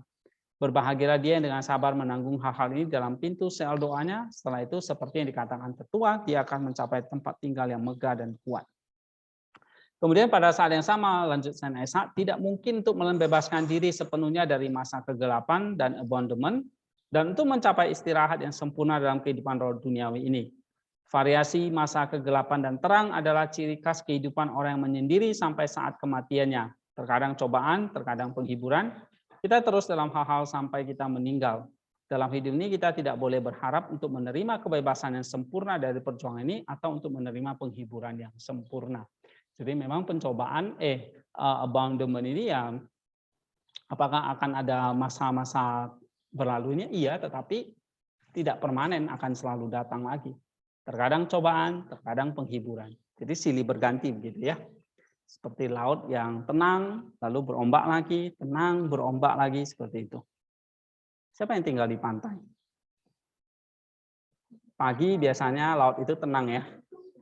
Makin siang, makin sore, udah pasang ya kan. Nah, udah makin berombak itu. Ya. Ya, maka Isaac bilang terkadang pencobaan, terkadang penghiburan. Ya. Ada yang mau tanyakan? Ada ya? Ya. Tentang rekomendasi yang dilakukan kan saya mengatakan bahwa kalau seseorang masuk ke dalam kehidupan misalnya pengabaian gitu kan, menurut saya masih masuk akal kalau bisa ajukan kita untuk berdoa. Kenapa? Karena doa itu kan kita bisa berkomunikasi dengan Tuhan supaya Tuhan dapat memberikan ilhamnya kepada kita sehingga di masa-masa pengabaian ini suatu pencobaan Tuhan kasih kita jalan ini loh yang sama melakukan masa pengabaian itu. Jadi menurut saya dalam doa itu masuk akal bagi saya. Tapi yang masuk akal bagi saya itu kok bisa dulu kita untuk membacakan tulisan Bapak gereja begitu kan? Apa sih manfaat bagi kita kalau kita membacakan tulisan Bapak gereja? kan di dalam penelitian itu baru 78 untuk yang penelitian. Jadi kok kita diajarkan untuk membaca? Iya. Ya itu seperti vitamin bagi jiwa ya. Vitamin bagi jiwa kita. Nah kalau kita kan misalnya tubuh kita lemah, mungkin cuma kekurangan vitamin C, kasih vitamin. Jadi kamu baca Sain, baca buku-buku seperti itu, vitamin bagi jiwamu. Ya, ada satu alumni itu yang kita masih kontak-kontak ya. Saya sering tanya dia, kamu udah minum vitamin belum? Dia udah ngerti maksud saya gitu ya. Oke, jadi baca bapak-bapak gereja itu like vitamin for your soul. Ya, nggak percaya coba nanti. Tapi kalau memang bisa ya, kalau enggak ya jangan tinggalkan dia, tetap terus berdoa. Tapi kalau kamu bisa, ya mungkin bisa lebih cepat pulihnya. Ya. Nah, salah satu yang bikin kita enggak, salah satu masa kegelapan itu adalah masa restless, bukan restless ya, tapi kelesuan. Apa ya bahasanya ya? Lebih kepada ke depresi, kelesuan atau depression. Kekhawatiran yang berlebihan itu sisi lain ya, tapi restless, tidak bisa tenang, cemas itu satu sisi, atau depression, tapi yang saya maksud di sini adalah kelesuan atau kemalasan. Ya, kita mau baca males, doa males, kayaknya ngerjakan apapun males, lesu gitu, nggak semangat gitu. Ya, nah itu salah satu dosa atau tantangan dihadapi. Ini para monk juga, para rahib ini juga begitu. Kebosanan misalnya dengan rutinitas, ya gitu-gitu aja kita sering bilangnya. Kayaknya nggak ada progres atau kayaknya nggak ada sesuatu yang. Nah itu adalah masa-masa kegelapan kita. Dan itu wajar kita alami. Makanya kita coba baca ya, misalnya kita baca Saint Isaac ini, oh iya ya ternyata dia juga ngalami ini. Nah kita terhibur jadinya. Ternyata nggak aku doang ini. Ya. Gitu. Atau misalnya saya lihat kalian, ini ternyata kalian tuh baik-baik, ternyata juga pada sakit ini semuanya. Brengsek semua misalnya itu. Ya, atau kamu lihat saya pada baik-baik, ternyata juga nggak baik-baik gitu. Oke? Ya. Nah, kalau kita baca Bapak Gereja, ini kayak vitamin lah atau penghiburan buat kita. Ya. Oke. Ya. Tadi tentang pencobaan itu, apakah ketika Tuhan mengizinkan pencobaan itu datang ke diri kita, maka itu juga termasuk pencobaan dari Allah ya? Karena kan ada cobaan dari Allah yang bertujuan untuk memberikan jiwa kita. Apakah memang ketika Tuhan mengizinkan pencobaan itu kita alami, itu memang dari Allah? Karena yang sering saya baca itu, Allah tuh nggak pernah mencoba manusia. Iya. Dalam pengertian misalnya memberikan pencobaan yang membuat manusia jatuh itu ya bukan dari Allah ya. Tapi yang dimaksud Isaac pencobaan dari Allah itu adalah pencobaan yang selalu kayak masa-masa ini abandonment ini. Kayak kita merasa dia tidak hadir padahal dia hadir kan. Nah, itu iya. Ya. Ya, kayak kamu mengalami kayak kebosanan, kamu berkata-kata kayaknya kok dia nggak dengar, ya. Nah, hal-hal seperti itu bisa terjadi itu dari Allah, ya.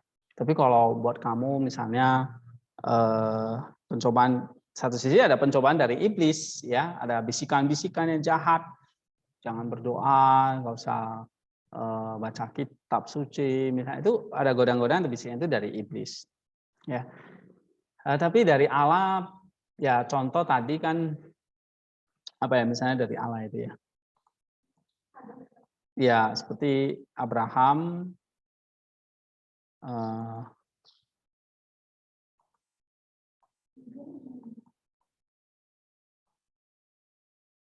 temptation ya.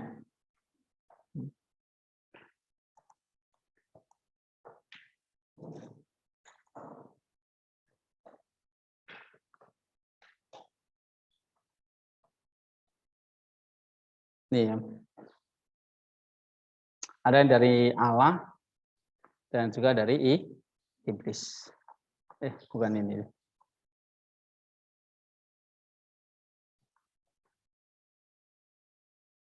Oh ya, ini ya. Allah mencoba Abraham untuk menguji imannya. Allah menguji orang-orang pilihannya di perapian penderitaan. Misalnya, ya kita baca contoh kehidupan orang-orang suci ya, yang mengalami kemartiran. Oke, kok dia bisa mengalami penderitaan dan sebagainya. Nah, itu adalah pencobaan dari Allah. Bisa dikatakan kayak ide Ayub gitu ya, yang mencobain itu iblis ya, tapi Allah sebetulnya juga ikut di dalamnya kan. Dia memberikan izin, ya, iblis mencobai dia. Tapi Allah juga berpartisipasi sebetulnya kan, melihat bagaimana imannya. Gitu.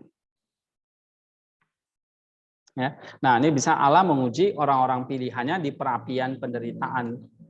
Misalnya Kristus menyuruh kita untuk memikul salib nih. Nah, itu pencobaan dari dia. Ya. Kamu menghadapi anak yang rewel misalnya nanti. Ya, itu pencobaan yang kita, anak itu titipan Tuhan misalnya. Tapi kamu dilahirkan misalnya ya, punya anak yang cacat misalnya. Itu satu macam pencobaan misalnya dari Tuhan. Ya. Atau ya cerita-cerita kemartiran. Oke. Nah, itu juga bisa dari Tuhan. Ya. Masih ingat cerita kemarin tentang Great Martir Irene? Martir Agung Irene. Irene itu artinya damai ya. Peace dari bahasa Yunani. Bagaimana kisahnya Martir Agung Irene itu? Hari apa itu ya? Seminggu yang lalu kan?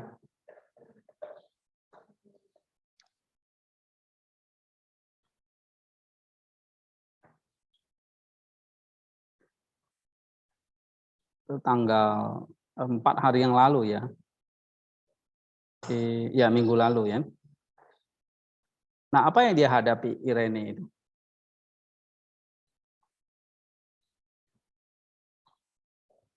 Ini jangan-jangan belum pada baca.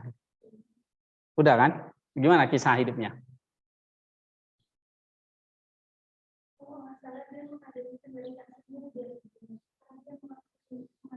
Nah, itu. Ibunya sendiri yang Oke, itu bisa pencobaan dari si jahat ya. Gitu. Tapi ini orang yang katakanlah dia mencari Allah gitu ya kan, punya iman dan sebagainya, tapi kok ngalami kehidupan yang begitu mengerikan ya kan, disebut martir agung gitu. Mau dibunuh nggak mati-mati dia. Benar nggak? Oke. Dia di sini dia menolak untuk menikah ya dengan seorang pemuda yang dipilih oleh orang tuanya kan, gitu. Dia menolak untuk menyembah dewa-dewa pagan, ya, gitu. Dia menolak semua kemewahan duniawi demi Kristus mempelai laki-lakinya. Tapi hidupnya nggak pernah enak tuh. Nah, Tuhan selalu kasih dia banyak tantangan ya, pencobaan. Nah, itu dari Allah. Tapi semakin memurnikan imannya. Maka hidupnya kita baca sampai sekarang. Ya.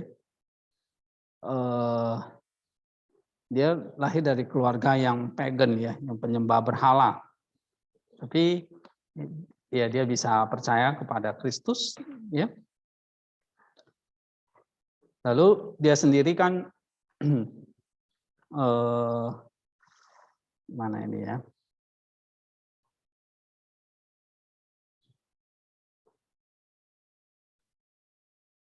Disiksa ya, dia ditangkap oleh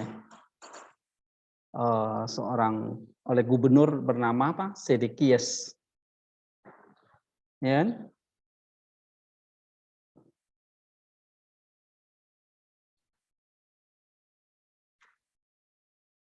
Nah, Sedekias itu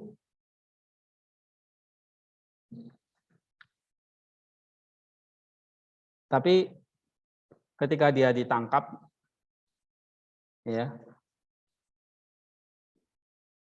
dia disuruh apa? Ditawarin ya, kalau kamu mau mempersembahkan korban kepada patung berhala maka kamu dibebasin gitu.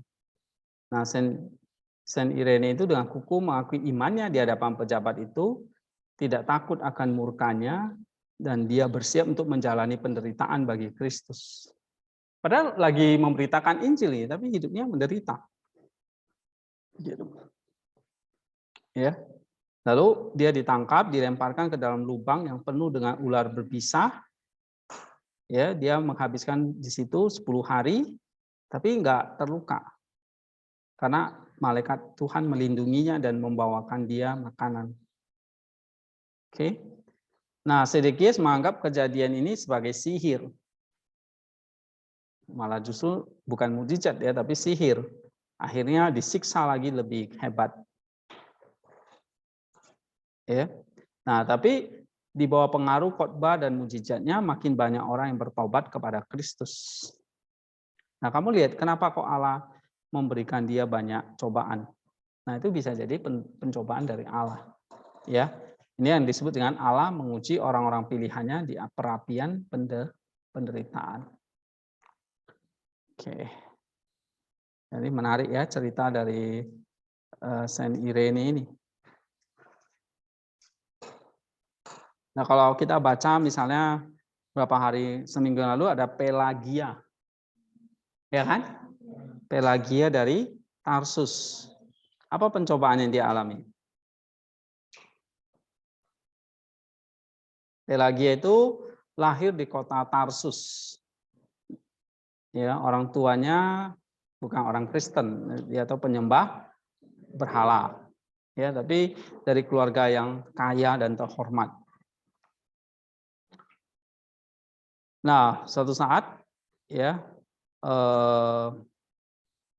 putra raja yang bernama putra mahkota lah ya, anak dari Kaisar Diocletian itu melihat dia lalu jatuh hati sama Pelagia. Ya, dan mau mengambil Pelagia itu jadi istrinya. Jadi istri berarti itu jadi istri pangeran ya. Calon ratu Kaisar Romawi. Ya tentu orang tuanya senang banget kan gitu. Anaknya dipersunting pangeran. Ya, tapi ibunya, Pelagia menjawab ibunya begini. Dia sudah bertunangan dengan mempelai laki-laki surgawinya yaitu Kristus.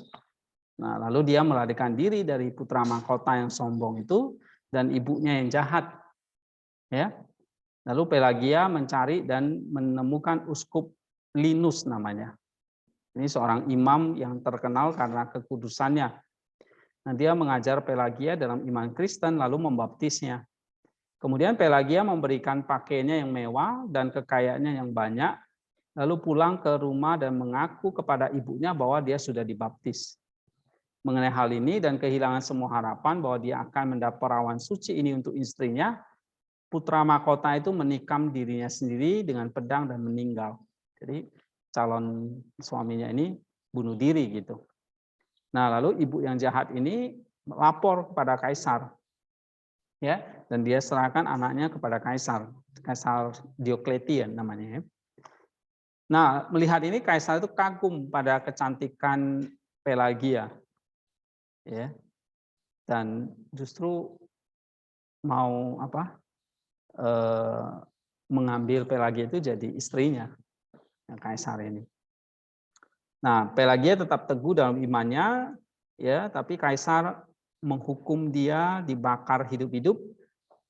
Nah, dalam ikonnya itu ada sebuah patung atau kuali besar dari lembu, ya, lembu logam.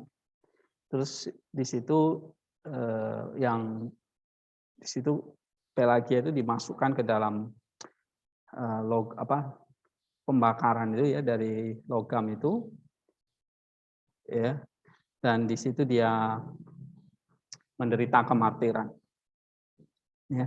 Nah, ketika Algojo hendak menelanjanginya, Pelagia membuat tanda salib dan doa syukur kepada Tuhan di bibirnya, dan dia memasuki patung lembu yang membara, di mana dalam sekejap mata dia benar-benar meleleh seperti lilin. Gitu.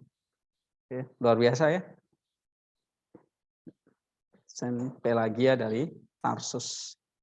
Ada ikonnya yang terkenal itu, dia masuk ke dalam lembu yang membara itu. Nah, kenapa kok ada kehidupan cerita seperti ini yang begitu tragis, ya? Nah, kita hanya bisa menjawab bahwa Allah menguji orang-orang pilihannya. Ya. Nah, di sini dikatakan dia juga mencoba hati dan kendali manusia, dia menyelidiki semua bagian perut. Oke, ini tambahan, ya, tentang pencobaan tadi.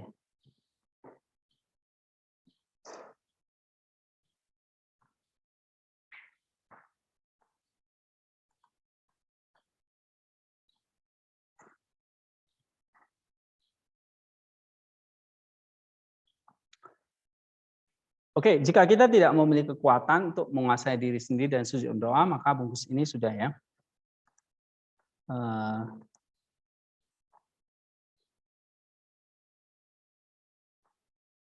Nah, masa kegelapan ini dan abandonment bagi Saint Isaac membandingkannya dengan masa musim dingin. Kehidupan alami hampir sepenuhnya berhenti, tetapi benih-benih itu seperti terletak jauh di dalam bumi. Menunggu musim semi ketika mereka mengeluarkan tunas-tunas baru. Kita seharusnya tidak jatuh ke dalam keputusasaan, melainkan menunggu dengan sabar sampai penderitaan, keputusasaan, dan pengabaian dialaminya membuahkan hasil. Jadi kalau nasihat Saint Isaac, kalau kita masuk dalam masa kegelapan atau abandonment itu, ya satu-satunya adalah sabar. Ya, tidak dalam keputusasaan. Betapa diberkatinya orang yang karena mengharapkan rahmat Tuhan telah menanggung kesedihan yang merupakan ujian tersembunyi dari kebajikan dan pertumbuhan pikiran. Hal ini seperti kegelapan musim dingin yang bagaimanapun menyebabkan benih yang tersembunyi tumbuh karena hancur atau mati di bawah tanah dalam perubahan cuaca berangin yang keras. Dalam harapan buah yang sama pada akhirnya, dengan menempatkan harapan ini dalam jangka waktu yang lama, seseorang akan menyingkirkan kesedihan dari dirinya sendiri. Jadi dia harus menunggu di kejauhan, tidak menganggap mereka dekat. Karena ketika dia tidak menerima penghiburan atas jeripayanya dalam jangka pendek, dia mungkin berakhir dalam keputusasaan. Seperti pekerja upahan yang telah ditipu dari upah yang untuknya dia bekerja. Masa abandonment adalah masa kita menunggu benih tumbuh menjadi tunas. Jadi kalau kita mengalami masa abandonment itu adalah anggaplah buah yang masih jauh dari panen, gitu ya, atau masih buah yang masih jauh dari matang. Oke, dia harus menunggu di kejauhan supaya kita enggak berakhir dalam keputusasaan. Tiba-tiba dan tidak terduga saat itu dimulai, musim dingin berakhir dan musim semi jiwa berkembang. Tuhan mengizinkan dingin dan berat menimpa seseorang untuk melatih dan mengujinya. Tapi jika dia dengan giat membangun dirinya sendiri dan memaksa dirinya sedikit untuk melepaskan hal-hal ini, maka kasih karunia dan akan segera mendekatinya seperti sebelumnya, dan kekuatan yang berbeda akan datang kepadanya, menyembunyikan di dalamnya semua yang baik dan segala cara. Kemudian Senesa menggambarkan dalam warna-warna cerah keadaan pencerahan spiritual dan kegembiraan yang mengikuti masa kegelapan. Ada kalanya seseorang duduk dalam keheningan dan tidak ada jalan masuk atau keluar baginya. Tetapi setelah banyak berbicara dengan kitab suci, permohonan dan ucapan syukur yang terus-menerus dalam keadaan lemahnya, dengan pemandangan yang tak henti-hentinya ke arah rahmat Allah, setelah keputusasaan yang besar dalam keheningan, dan sedikit demi sedikit dari titik awal itulah lahirlah kelapangan hati, terjadi kegembiraan dari dalam, meskipun kegembiraan itu tidak berasal dari dalam diri orang itu sendiri dengan semacam proses awal pemikiran. Dia sadar hatinya sedang bergembira, tetapi dia tidak tahu alasannya. Karena semacam kegembiraan menguasai jiwa, dalam kenikmatannya segala sesuatu yang ada dan terlihat diabaikan, dan pikiran melihat melalui kekuatannya, dari mana datangnya landasan kegairahan pikiran itu, tetapi mengapa hal itu terjadi, ia tidak memahaminya.